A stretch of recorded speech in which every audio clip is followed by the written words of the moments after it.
Hello guys आज मैं फिर से एक और बहुत ही ज़्यादा इंपॉर्टेंट वीडियो के साथ आया हूँ। आज हम फिर से हिंदी टू इंग्लिश ट्रांसलेशन सीखेंगे।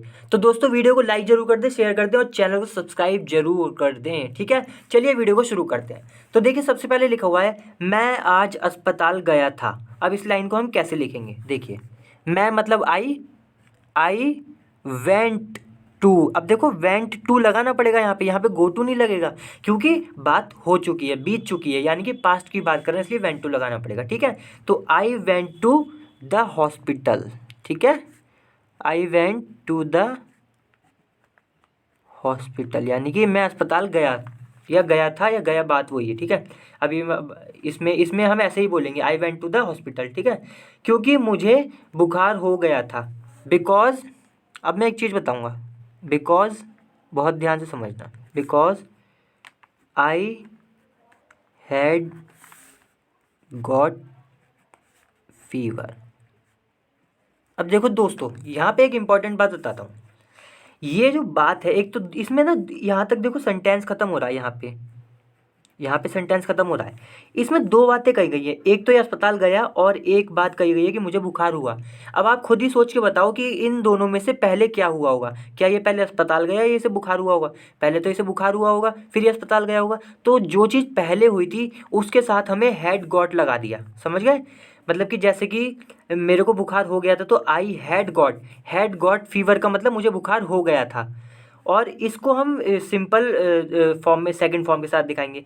ये है मैं कहना चाह रहा हूँ। ठीक है, मतलब ये जो सेकंड वाला है ना, ये वाला ये पहले हुआ था, इसके लिए इसलिए हमने इसके साथ आई हैड गॉट फीवर लगाया है। वरना कहीं आप सोचें कि आई गॉट क्यों नहीं लिखा, हैड क्यों लगाया? हैड इसलिए लगाया क्योंकि ये वाली जो घटना है बुखार की, ये इस वाली घटना से पहले हो चुकी थी, इसलिए लगाया है। ठीक है, चलिए, तो I went to the hospital because I had got fever. चलिए जी, फिर क्या है? जब मैं वहाँ पहुँचा, यानी कि जब मैं वहाँ पहुँचा, वैन, जब के लिए लगाते हैं वैन आई रीच्ड का मतलब पहुंचना। ठीक है, अब ये पहुंच चुका है इसलिए सेकंड फॉर्म लगा दी। तो व्हेन आई रीच्ड यानी कि जब मैं वहाँ पहुँचा, मैंने देखा। व्हेन आई वहाँ है ना, तो वहाँ के लिए देयर लगाना पड़ेगा। वहाँ का मतलब देयर। ठीक है, तो when I reach there I saw का मतलब देखा। ठीक है, तो क्या देखा इसने कि डॉक्टर पूरा दवाई का पत्ता दे रहा था। अब देखो ये बड़ी इंपॉर्टेंट बात है, ये पूरा पत्ता, दवाई का पूरा पत्ता इसे क्या बोलते हैं अभी बताऊंगा, बड़ी इंपॉर्टेंट चीज़ है ये। तो कि डॉक्टर पूरा दवाई का पत्ता दे रहा था। दैट डॉक्टर वॉज गिविंग यानी कि दे रहा था, वॉज गिविंग द होल का मतलब पूरा, द होल, और होल से पहले द आता है। ठीक है, तो द होल मेडिसिन यानी कि दवाई, मेडिसिन स्ट्रिप। देखा कितनी इंपॉर्टेंट बात है ये, मेडिसिन स्ट्रिप। बहुत लोगों को नहीं पता होता कि जो दवाई का पत्ता होता है उसको क्या बोलते हैं, जिसमें गोलियां होती हैं उसको बोलते हैं मेडिसिन स्ट्रिप। ठीक है दोस्तों, इसलिए मैं कह रहा था ये बहुत इंपॉर्टेंट वीडियोस हैं। So I saw that doctor was giving the whole medicine strip. ठीक है, दे रहा था। फिर क्या है, बजाय उसको काटने के, यानी कि उसको काट के नहीं दे रहा था, तो इसको हम लिखेंगे रेदर देन। रेदर देन का मतलब बजाय, रेदर देन का मतलब क्या होता है, बजाय। ठीक है, तो rather than cutting of it. अब देखिए कटिंग ऑफ क्यों लगाया, कटिंग का तो मतलब आप समझ गए होंगे काटना।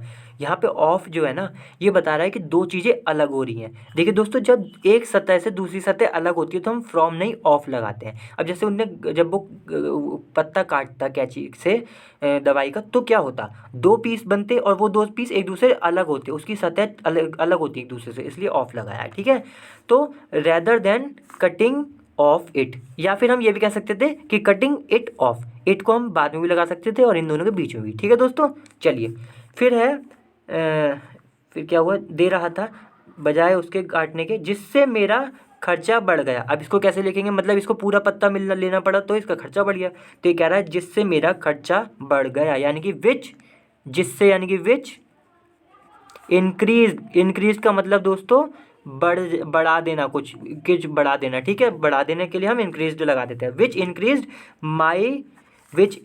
माई एक्सपेंस। एक्सपेंस का मतलब होता है कि खर्चा, EXPENSE। एक्सपेंस का मतलब खर्चा, ठीक है। तो जिसने इंक्रीज बढ़ा दिया माई एक्सपेंस, यानी कि मेरा खर्चा बढ़ा दिया, ठीक है। और मुझे पैसे उधार लेने पड़े, इसका खर्चा बढ़ गया, इसे पैसे उधार लेने पड़े, तो लिखेंगे एंड आई हैड टू। दोस्तों वो थोड़ी आवाज़ आ रही है, उसे इग्नोर करना है ना, ये शोर मचता रहता है, क्या करूँ मैं, इनको चुप नहीं कर सकता मैं, ये मोहल्ले वाले हैं बोलते रहते हैं कुछ ना कुछ। तो दोस्तों देखिए मुझे पैसे उधार लेने पड़े, यानी कि मुझे कुछ करना पड़ा। तो जब हम कहते हैं मुझे जाना पड़ा, मुझे खाना पड़ा, मुझे मतलब पड़ा की जब बात आती है ना कि मजबूरी फंस गई थी, करना पड़ा, तो हम लगाते हैं हैड टू। हैड के साथ टू लगाएंगे, ठीक है। तो आई हैड टू बोरो का मतलब उधार लेना, ठीक है।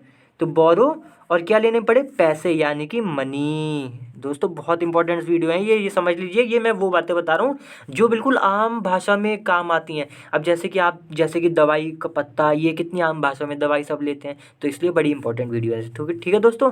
तो I had to borrow money, यानी कि मुझे पैसे उधार लेने पड़े या रुपये उधार लेने पड़े, या क्या नाम है, पैसे उधार, जो भी था, मतलब पैसे मनी उधार लेने पड़े, ठीक है। तो दोस्तों आज हम वीडियो यहीं पे समाप्त करते हैं। आज हमने यहाँ से लेकर यहाँ तक ये पूरा देखा। चलिए दोस्तों अगली बार फिर से मिलते हैं किसी और अच्छी वीडियो के साथ। तब तक के लिए वीडियो को लाइक करें, शेयर करें और चैनल को सब्सक्राइब करना बिल्कुल भी ना भूलें। चलिए बाय।